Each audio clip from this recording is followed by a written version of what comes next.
Yan po. Maraming salamat sa nag-sponsor sa atin ng pam. Ano po Maraming salamat. Anyway, nasa ika-30 araw tayo ngayon para sa buwan ng Agosto, taong 2024. Araw ng Friday.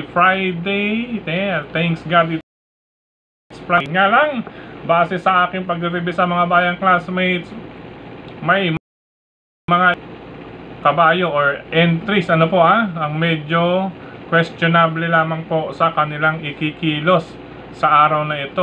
Gayong sila po ang mas mga napiling tips sa hawak na programa. Kaya maipapayo ko lang, tamang libang lang pinapauna ko na. Tamang libang lang lalo na sa ating mga classmates na nag-a-unwind or nagpupunta sa OTB tuwing araw ng Friday. Ingat po, total may bukas pa. Okay po, paalala na po yan. Bago tayo magtuloy sa ating giya, nais ko munang i-welcome at pasalamatan ng ating mga bagong classmates, mga bagong subscribers dito sa ating channel. Welcome po at maraming salamat sa inyong pag-subscribe. Ari nawa, lagi sana kayo tumutok at tumangkilig upang sa gayon ay meron kayong giya at gabay na mapapagbasihan at magagamit. Mga bayang classmates. Muli, maraming salamat. Kayo pa rin po ang masusunod kung sino-sino ang inyong isasama sa listahan. Umpisahan na natin ang ating giya sa mga pakarerang naihanda at nabuo sa atin ng MMTCI at Philippine Racing Commission Handicappers na magsisimula sa ganap na alas 5 ng hapon. Race number 1. Unang puntosan ng larong winner take all covers races 1 to 7. Ito nga po mga bayang classmates, bago po yung kanyang huling takbo last August 9, ay meron po itong track record na number 5 Eyes on Sunrise na sasakyan ngayon ni J.D. King Flores. Last August 9, hindi po maganda ang kanyang ikinilos, kulelat pong dumating at 1 minute 22.2 para sa 1,200 meters. Pero bago iyan ay nakapagtala siya or may average time siya na mga sumusunod, 1 minute 16.2, 1 minute 16.8, 1 minute 16.6. Ayan. Ibig sabihin, kahit ikumpara po sa lahat, ay talaga pong lamang kung sa lamang itong number 5, Eyes on Sunrise na sasakyan ni J.D. King Flores sa unang takbuhan. At base sa distansya, medyo in favor din po sa kanya. Ang tanong lamang, sana po, wag maulit yung nangyari sa kanya last August 9. 1 minute 22. Solo po, race number 1. Number 5, Eyes on Sunrise. Good luck mga bayang classmates. Makibalita na lamang po sa race number 1. Race number 2 para sa pick 6. Covers races 2 to 7 tayo mga bayang classmates. Sa karerang ito, lamang para sa akin ang 3A na si Bantay Sarado with Andrew Boom Boom Villegas. Kaya pwede pong solohin bilang kalahok numero 3, Bantay Sarado with Andrew Boom Boom Villegas. Katuwang niya ang kanyang stablemate na si Cool Ma'am na sasakyan naman po ni Ray Adona mga bayang classmates.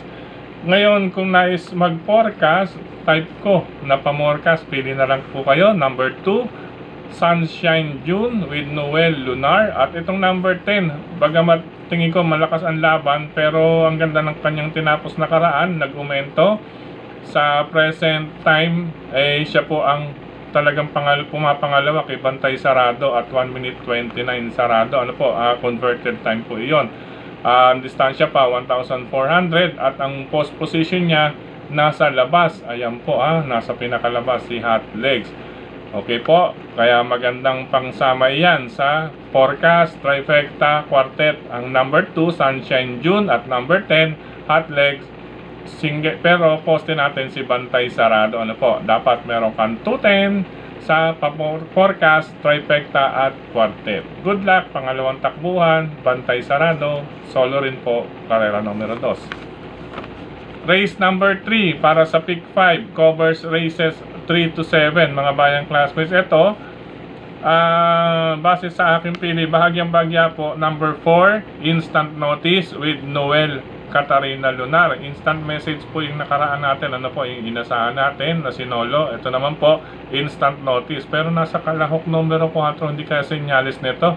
Kapag nasa number 4 ang instant, talaga makikitaan. Anyway, abangan na lang natin yan. Instant notice, Malakas po ang nakalaban nito huli last August 14 kina Iceman at Thriller. Medyo may kalakasan lang ang Irie noon. At itong si Instant Notice ay deremate.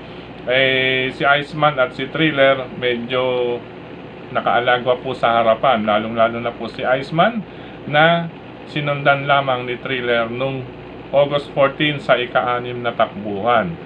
Kaya dahil dyan, unang pamilian, Instant Notice. Pangalawang pamilian, itong number 8, Faisa. Galing ito sa magandang panalo, mga bayang classmates. Nung pagtaas, nung huling takbo niya, ay sobrang lakas naman po ng laban. Kaya muli, nakababa. Ayan, ang bilis talaga bumaba ngayon. Ano po, pakakaakyat mo lang, hindi ka lang matimbang, minus ka agad. Napakagrabe. Pero ang talaga pong international rule, kapag umakyat ka ng grupo, doon sa naakyatan mo, kahit hindi ka matimbang, ay wala pa munang minus. International para sa rating based handicap. Only in the Philippines po, mga bayang classmates, na pag umakyat ka, hindi ka matimbang sa inakyatan mo, matik minus 2 kaagad. Ano po or minus 1. Bawas ka agad ng group or points. Ano po, pero sa iba hindi po binabawasan kaagad. Dito may bawas kaagad. Anyway, kanya-kanyang rules yan. Ang pangatlong pamilihan natin sa race number 3, itong number 10. Once na isalikwat na ito, mga bayang classmates, Marengo, nasasakay ni Elvin Abreya. Ay nako, makikitaan natin dito si Elvin na magpapaugoy-ugoy na naman ito sa ibabaw once na i-switch on itong number 10 na si Marengo. Kaya ang aking pamilihan dito, mga bayang classmates,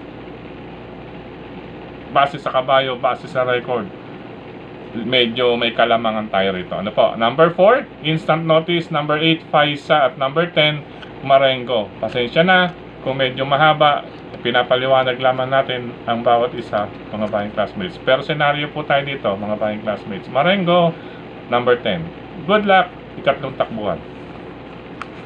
Race number 4, para pick 4 cover races 4 to 7. Ito sa karerang ito, may mga matuling, maraming matuling, kaya unahin ko bagong baba sa grupo. Number 8, Malabon King with John Sargent de Ocampo, mga bayang classmates. Ayan po, meron po itong connect sa harapan. Ano po RL Gutierrez po ang trainer. Kaya basa-basa rin po ng mga pangalan ng tao na nasa hawak ninyong programa at makibalita. Ayan po, number 8, Malabon King. Dahil ang rason, kaya pang primero, dahil bukod sa bagong baba sa grupo, marami pong mga banderista. Ito pong si Malabon King, may remate po, pabor po ang post position at ang distansya. Kaya siya ang aking unang pamilian, Malabon King. At base sa track record, kabilang siya sa talagang pamilian. Ngayon, ang aking pangalawang pamilian dito, itong number 9, Don Pedro with Mark Alvarez. Ito po ang pinili ni Mark. Maganda po ang numero. Medyo nabitin lang po ito nakaraan, mga bayang classmates, at nagsilbing batak po ang kanyang kinilos. Kaya iyon po ang ating pangalawang pamilian. Ngayon, kung sakali naman po mapapabayaan sa harapan, itong galing din sa panalo na si Windstorm ay maaring makachamba. Pero tingin ko bakbakan ito. Kaya race number 4, number 8, Malabon King, at number 9, Don Pedro po tayo, mga bayang classmates. Good luck, ikaapat na takbuhan. Race number 5, medyo DC pa tayo, kaya lang talagang kailangan natin tapusin at ibahagi na ang ating giya. Sa likod ng ating mga racing program, magandang karera po ito. Bagamat anybody's race nito, mga bayang classmates, medyo hirap din tayo rito. Questionan tayo rito, mga bayang classmates. Kaya dito sa race number 5, magdagdag po at makibalita. Ang aking mga pamilian, number 1, Doña Chichay. Parang Christmas song na yan. Doña Chichay. Anyway, parang may senyales biglang pumasok sa isip ko, napa-Christmas. Pamasko na ba to, Sir JC de las Reyes? Anyway, number 1, Doña Chichay with Albert Betasirius.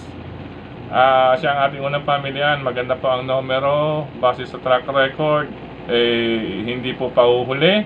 Bagong baba pa siya rito sa grupong ito. Tingin ko kayang makasungkit. Ano po, pangalawang pamilihan na rin itong tambalang number 3, Noble Touch with Isaac Ace Lara Aguila, at Veterano with Jonathan Vasco Hernandez, mga bayang classmates. Bilang kalawak numero 3, tambalang Noble Touch, Veterano.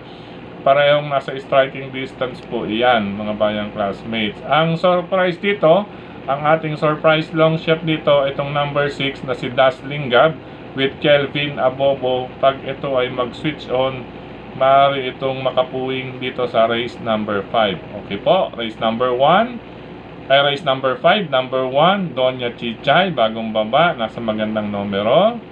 Number 3, Tambalang Noble Touch at Veterano, at ang long shot, number 6, Dazzling Gab. Good luck, ikalimang takbuhan, mga bayang classmates.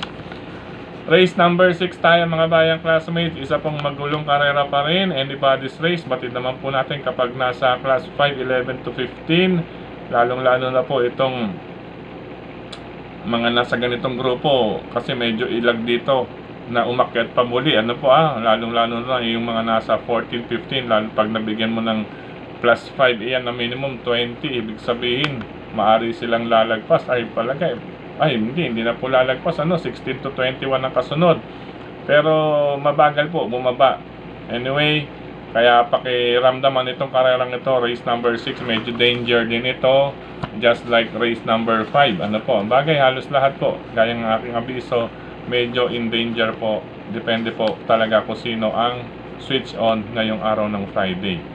Race number 6, number 8, spaghetting pababa, bagong baba sa grupo, talagang baba, bagong baba sa grupo. Siya po ang may hawak ng magandang record kumpara sa others, sa mga kalaban, kaya siya ang ating pamilian. Maganda ang numero, spaghetting pababa, maliit na kabayo, matapang lumaban. Sakay si Boji Henson, mukhang tinesting lang kay Boji ito nakaraan. Ngayon nakababa, gamay na, mukhang na-inspire rin ito ni Boji, mga bayang classmates. Excuse me po, pagmamayari po yan ni Ginoong Mark Ryan Ponce. Hello po, Sir Mark Ryan Ponce, good luck po kay spaghetting pababa. Ngayon din kay Sir JC De Los Reyes para kay Donya Chichay. Pangalawang pamilihan natin, ito hindi natin pwedeng baliwalain. Number 9, Volleybell, na nasa kamay pa rin po ni Jeff Sarate. Siyempre, with partner niya, trainer Jolo Mamukod, Jeff Sarate. Nasa premiuhan pa rin po ito, tingin ko, mga bayang classmates, itong Volleybell. Dahil dun sa huling dalawang takbo niya, nag-aumento pa po siya ng 0.6 from 129, naging 128.4. Nag-aumento pa, kaya tingin ko, makikitaan pa natin itong si Volleybell sa gabing ito, mga bayang classmates. Pangatlong pamilihan ko, itong number 5, naturuan na pong isunod. Ibig sabihin, simula sa gitna, huling bitaw na lamang po. Once na mag-attempt ito, Blame the Ghost with Pabs Caballejo. Magandang dihado po ito sa race number 6. Ayan po, mga bayang classmates, magulong karera rin po iyan. Ulitin ko, number 8, spaghetti pababa, 9, Volleybell, at number 5, Blame the Ghost. Good luck, ika-6 na takbuhan, mga bayang classmates.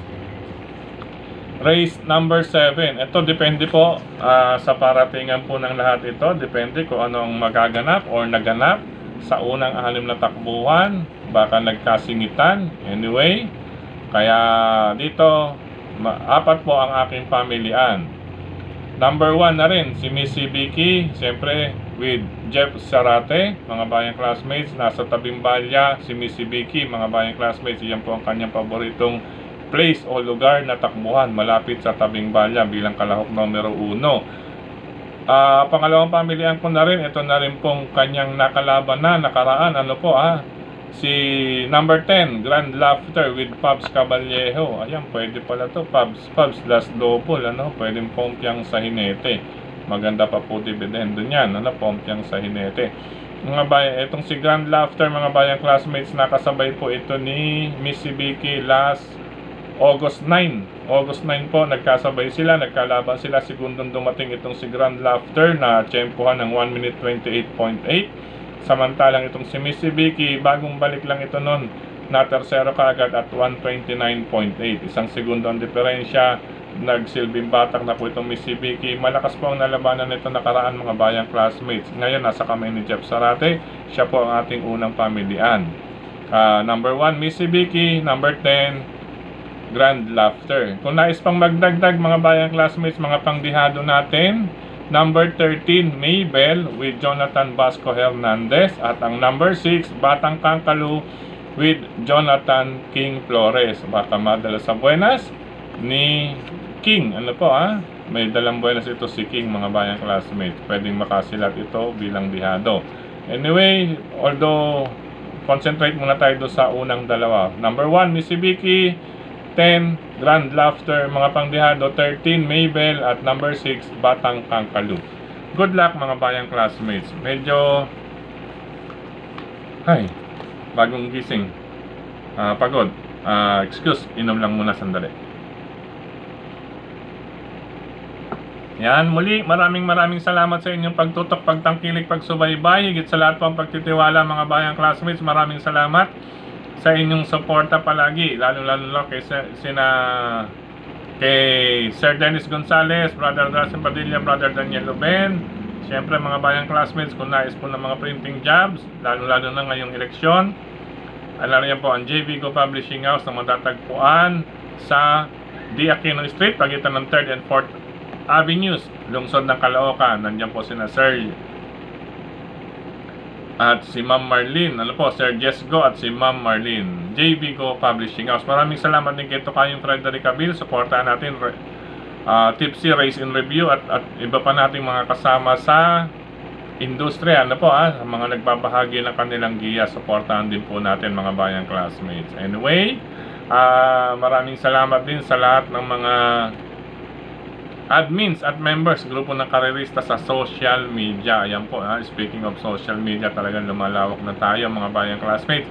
At syempre dito na rin sa YT channel, sa mga nagla-like, nag-heart, nag-share, maraming salamat po. Hanggang dito na lamang pansamantala mga bayang classmates. Bukas kita-kits po tayo para sa Saturday Racing Guide, huling araw para sa buwan ng Agosto. Ayan po, lilipat na naman po ang kalendaryo at pagkatapos ng Sabado, may sisilip na po sa inyong mga bintana. Remembering, yan, nanim nyo na yan kung sino yan, JMC mga bayang classmates. Paalam pansamantala, I love you all mga bayang classmates.